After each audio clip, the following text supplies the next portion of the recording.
Պաշտպանից, կառավարումից, ով եք դուք ընդհանրապես։ Ձեր կառավարումը տեսանք, հեղափոխությունից հետո մի ամիս էլ չհասցրեցիք աշխատել։ Ձեր ապիկարությունը տեսանք, վարչապետը հրապարակային դες դուրս է շպրտել կառավարությունից, շպրտել է դուրս ձեզ կառավարությունից։ Այդ է մեր վերջնական եւ հստակ գնահատականը ձեր կառավարման ընդհանրապես եւ ձեր էությանը։ Զզվեցիք թողիկ արդեն իսկականից։ Ձեր եք արել է ժողովրդին։ Այո, ապօրինի գույքի բռնագանձման ինստիտուտը անելու համար մեզ 3, 4, 5 տարի ժամանակ է պետք գալի։ 3 տարի ժամանակ է պետք եղել։ Հիմա մտել է ընթացքի մեջ այդ ապօրինի գույքը հատիկ ամեն ինչ վերադարձվելու է այս պետությանը։ Ու հիմա այսօր ջղաձգված եկել եք, փորձում եք ձեր լափածը թալանացա հետ բերեք։ Սենց ինչ-որ բան փորձում են քաղաքացիական պայմանագիր խմբակցության իշխանության ներկայացուցիչներին մեղադրել են բոլոր կերած բաներում ինչ-որ իրանք են արել։ Ով եք դուք ընդհանրապես։ Այո, վարչապետը ասել է լավ արե էլի անելու։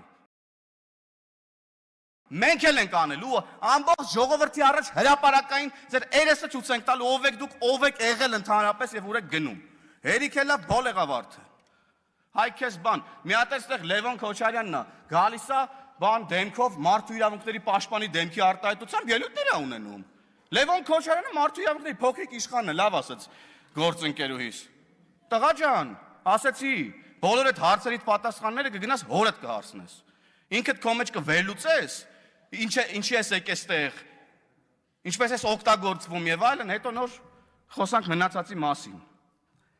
Վերադառնալով մարդու իրավունքների առասարակ քննարկմանը, ընդդիմությունը ամեն մարդու հնարավոր բոլոր իրավունքները ասպատակում է ուղղակի։ Հիմա էլ ընկել են կրթվելու իրավունքի հետևից, նայեք, դաշնակները իրանց կոալիցիոն կառավարման ժամանակ օկուպացրել էին ամբողջ կրթական համակարգը, պատմության ֆակուլտետներ, դպրոցներ, պատմության գրքեր, որ թաքցնեին ժողովրդից իրենց իրական դեմքը, որ օրինակ իրանք Օսման դաշնակներ են, որ օրինակ հիմա իրանք Օսման դաշնակների հետնորդներն են, եկել են ստեղ ավարտին հասցնեն ըստ էության, ուրեմն Դավադիր, հələ հանգստացի դու մի հատ Թադևոս Ավետիսյան կամ Ավետիս Թադևոսյան, հանգստացեք ու իմ ելույթի ժամանակ ընդհանրապես տեղից արձագանքեք, չափերի մասին գնահատականը տվեք ձեր չափերը ցույց կտամ էսա ես քեզ։ Անցնելով առաջ։ Հնարավոր բոլոր իրավունքները ցած փորձում են ոտնահարեն։ Կրթվելուց խոսում ես, գալիս ասում են խանգարեցես Թադևոս Ավետիսյանը միտքս կտրվեց։ Հա, օկուպացրել էին ողջ, ուրեմն կրթական ոլորտը, որ իրանց էս դավադիր, դավաճան, դեմքը թաքցնեն ժողովրդից, որ դրա քողի տակ, ուրեմն իրանց քաղաքական նպատակներ իրականացնեն, կրթեն սերունդ, որը չի գալու իրանց հետևից, որովհետև չգիտի իրանք ինչ են արել։ Մենք եկել ենք, ասում ենք իրանք ինչ են արել, պատմության դասագրքերում գրելու ենք հայ ժողովրդի պատմության բոլոր դրվագները, որին որ պետք է հայ ժողովուրդը ծանոթ լինի, որպեսզի մենք ելնենք, ուրեմն իրական փաստերից եւ ապրենք եւ մեր ապագան կառուցենք իրողությունների վրա։ Իրական Հայաստան կառուցենք, այո, սիրելի գործընկերներ։ Մյուս իրավունքը, որ ասպատակում են ուրեմն այս ընդդիմադիրները, օրինակ խոսքի ազատությունն է եւ լրագրողների իրավունքներն առասարակ։ Մի հատ թթու բառ ասես լրագրողներին, վայ, կգան պլակատներով ստեղ կկապեն։ Ամենայն հարգանքով բոլորիդ նկատմամբ սիրելի գործընկերներ, ես էլ եմ լրագրող եղել։ Մի հատ թթու բառ ասեն, գիտես ինչ կանեն։ Էլ չեմ պատկերացնում, նյութեր կգրվեն,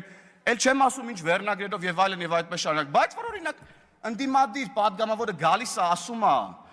որ լավ լրագրող լինեիք, կներեք այս ժողովրդական խոսքից, լավ լրագրող լինեիք, դուք էլ 4 սատ տուն կունենայիք։ Այսինքն էսի չես ասում։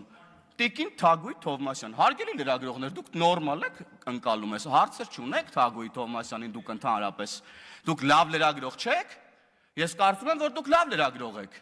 3-4 սատ տուն ունեք Երևանի կենտրոնում, հա? Օրինակ Տիկին Խամոյանը ունի, բան չունի, մյուս ընդդիմադիր նախկին լրագրողը ասելու Թագուհի Թովմասյանին։ Տիկին Թովմասյանը դից ծառայությունների դիմացեք 3-4 սատ տուն առել Երևանի կենտրոնում, մի հատ էլ երեսով եք տալիս այն լրագրողներին, ովքեր 3-4 սատ տուն չունեն։ Այ քեզ բան։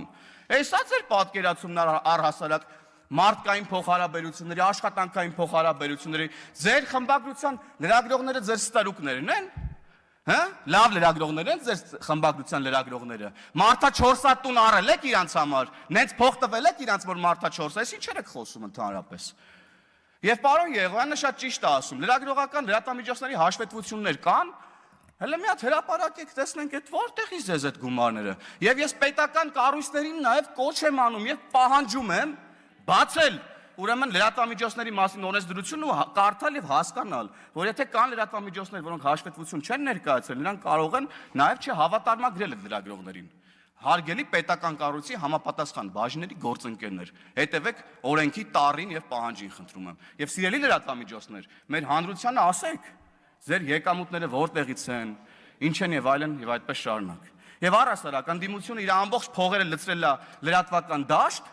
լրատվական դաշտը լցրել է լրատվության հետ կապ չունեցող մարդկանցով ու փակել է դուռը այն մարդկանց համար, ովքեր ուզում են գալ եւ զբաղվել ռեալ լրատվությամբ, օգուտ տան պետությանը, բուֆեր լինեն քաղաքացիների եւ իշխանության միջև։ Բան չունեք, բա հարգելի լրագրողներ, ես մասով ասելու ընդդիմադիր գործընկերներին, ովքեր ղեկավարում են մի շարք լրատվականներ, թե մենակ մեզ պետք է գաք ինչ-որ sense խառը խաչաձև հարցեր տակ, երբ որ մի ամիտ մեկն ու մեկս մի ավել պակաս բարկասի կամ հղում կանի ձեր սիրելի տերտերների ասած բառերի վրա։ Մի հատ կարող է գաք էթիկայի հանձնաժողովի պահանջով մեզ դիմում գրեք, որ Թագուհի Թովմասյանի վերաբերյալ էթիկայի հանձնաժողով ստեղծի, հա? Թե դրանից ավելի քիչ եք նեղվել։ Եվ կարծում եմ այստեղ էլ Այսինքն մարդկանց իմ ընկալում ընդդիմադիրները բոլոր լրագրողներին գերեվարել են առասարակ եւ հիմա լրագրողներից ուղակի ձայն չենք լսում։ Եվ նաեւ Տիկին Մանասյան, դուք լուսաձայնային նռնակների հատուկ միջոցների մասին խոսեցիք, բայց ես ուզում եմ արձանագրել, թե ինչ է տեղի ունեցել Հայաստանի Հանրապետությունում բոլորիս համար։ Հարց նոյեմբերի 9-ն է նախ տեղի ունեցել։ Եվ նոյեմբերի 9-ից հետո նախ մենք պետք է արձանագրենք, որ նոյեմբերի 9-ը, մարտի 1-ը եւ հոկտեմբերի 27-ը սրանք նույն շղթայի պատասխանատուների ձեռի գործն է։ Եվ մեր մեղքն է նաեւ, որ մինչեւ այսօր այդ բացահայտումները մինչեւ վերջ արված չեն, բայց այս քանի օրերի ուժային նաեւ իրավապահ մարմինների զեկույցները մեզ հույս են ներշնչել, որ ոչ վաղ ապագայում մենք առնվազն շոշափելի արդյունքներ այս իմաստով կտեսնենք։ Բայց ես ուզում եմ ասեմ, որ մեր ընկալումը, բառամթերքը Հայաստանի Հանրապետությունում տեղի ունեցող իրավիճակի վերաբերյալ չի կարա լինի ստերիլ եւ այսպես ասած շատ նման այլոց։ Մենք մի պետություն ենք, որտեղ ահաբեկչություն է տեղի ունեցել։ Մի պետություն ենք, որտեղ 2020 թվականին ահաբեկչություն է տեղի ունեցել։ Ես դա ահաբեկչություն եմ որակում, որտեղ նպատակը Արարատ Միրզոյանին սպանելը չէր, նպատակը բոլոր պետական պաշտոնյաների կյանքի վրա հարձակում իրականացնելն էր եւ սահմանադրական կարգը տապալելն էր, պետությունը լուծարելն էր։ Եվ հետևաբար, եւ մանավանդ, երբ որ մարդիկ հարձակվում են ազգային ժողովի շենքի վրա եւ կիրառվում է հատուկ միջոց, մեկն էլ վերցնում է, որ այդ հատուկ միջոցը հետ շպրտի իրավապահ մարմինների վրա, ովքեր հասարակական կարգ են պահպանում եւ վնասված